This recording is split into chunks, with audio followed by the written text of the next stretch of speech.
Hi guys, ito po yung mga ingredients na lulutuin ko ngayong tanghali dahil may bisita ako, si Ate Glo. Kakain si Ate Glo ng aking lulutuin. And this is now, ito na yung nangyari sa ampalaya. Binabad ko po siya sa asin para hindi siya mapait. Yan. Ito yung atay ng manok. Chicken heart chicken.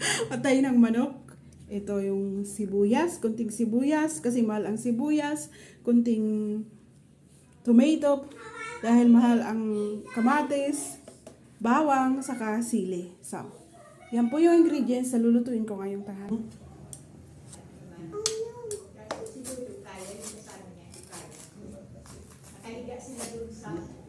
Help me to remove it.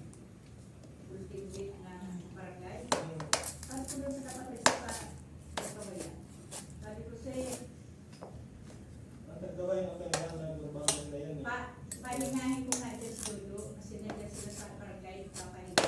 Okay, makikita na sa ito sa school. Luto kami ngayon ng ampalaya. Yan, ampalaya. Maliliit lang to. Nabili ko ng 40 pesos kasi kapag tag-ulan, mahal ang mga gulay. And si Kinkin helped me. Natutulong si Kinkin sa pagluto. Yan, ganyan. Very good.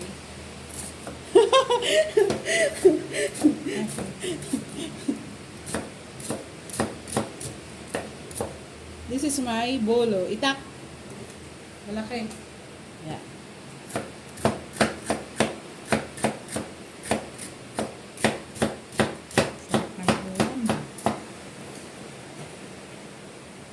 Yeah. Hi everyone! May kasama ako ngayon habang nagluluto siya si Ate Glo. Yan si Ate Glo. Si Ate Glo, palagi siyang pumunta dito sa bahay dahil sa kanya ako nagpapahilot. Tapos sa ngayon nandito siya dahil mayroon siyang small family problem. Dahil si Mr. tumitingin sa mas sexy. Ganun pala yun.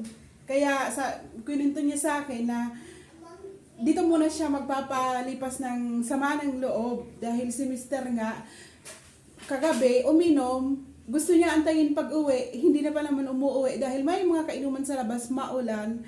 Tapos iniisip ni Ate Glo na nandun na naman sa sexing kanyang tinititigan. At syempre, naaktuhan, nakita niya rin yung dalawa. Nakita mo ba, Ate Glo? Nakita ni Ate Glo yung kanyang mister.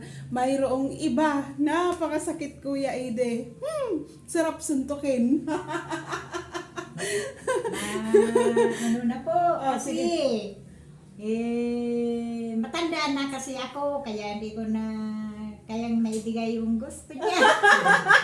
Kaya naghahanap ng ibang, Naghahanap ng ibang putahe. Ayaw. Masarap. Kaya, inadaan ko sa iya. Wala. Inadaan ko na lang sa tawa para Diyan masaya. sa tawa para masaya. Kaya ngayon may kasama ako ngayon.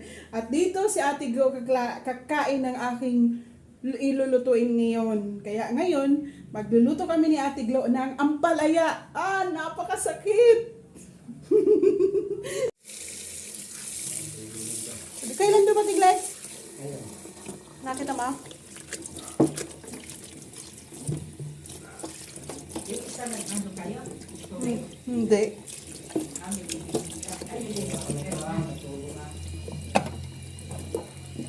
Tubo ng ano? Yung pinagkita ko kanina? Para hindi siya mapait.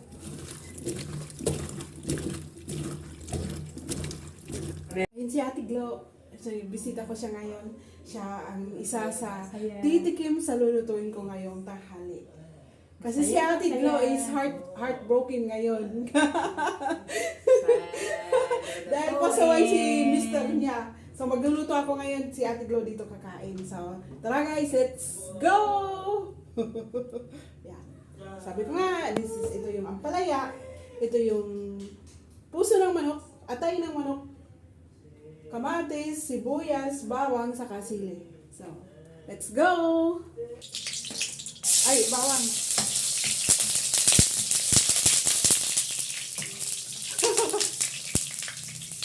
This is the sibuyas.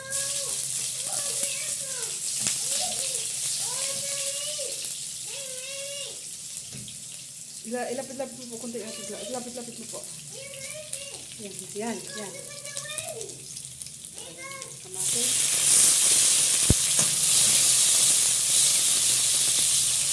Sibuyas. Sili.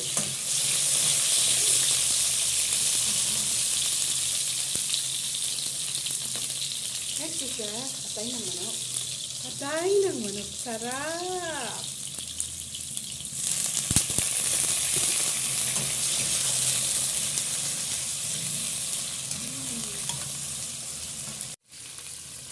Isa. Pag basta natin na medyo okay na luto na yung atay ng manok, saka natin isasabay yung ampalaya. Lagyan natin ng konting asin. Magic sarap. And of course, a small amount of water. Tatakpan natin for about always there's cat, laging may pusa. Maulan pa rin sa labas, umuulan pa rin mga pangatlong araw na ngayon. So, haba po yung lakas ng hangin sa labas. Oh, hala, lakas ng hangin.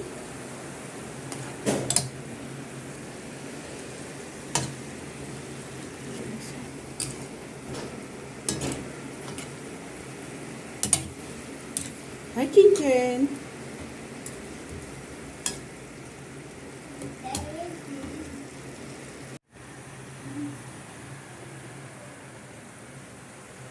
Hala, ang tanim ko.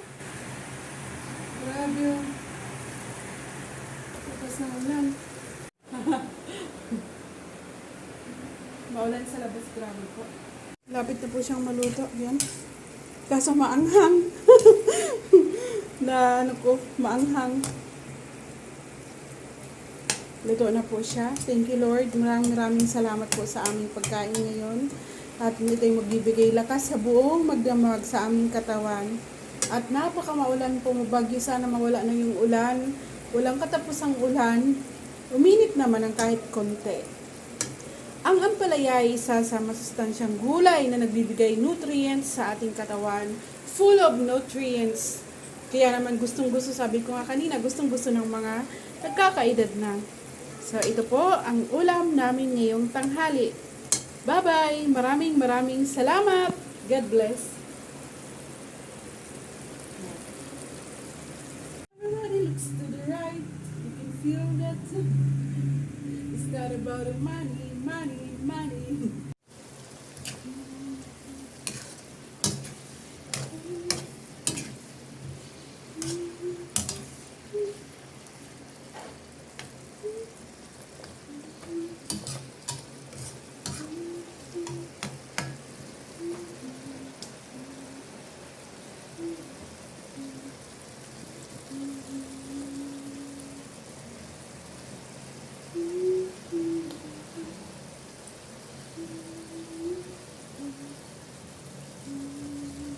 Yung gulay. Ito na yung kanin.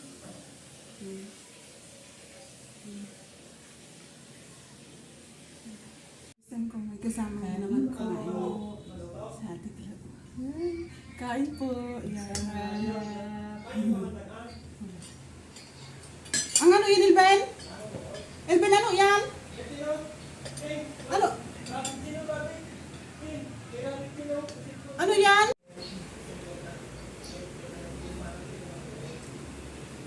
Kanda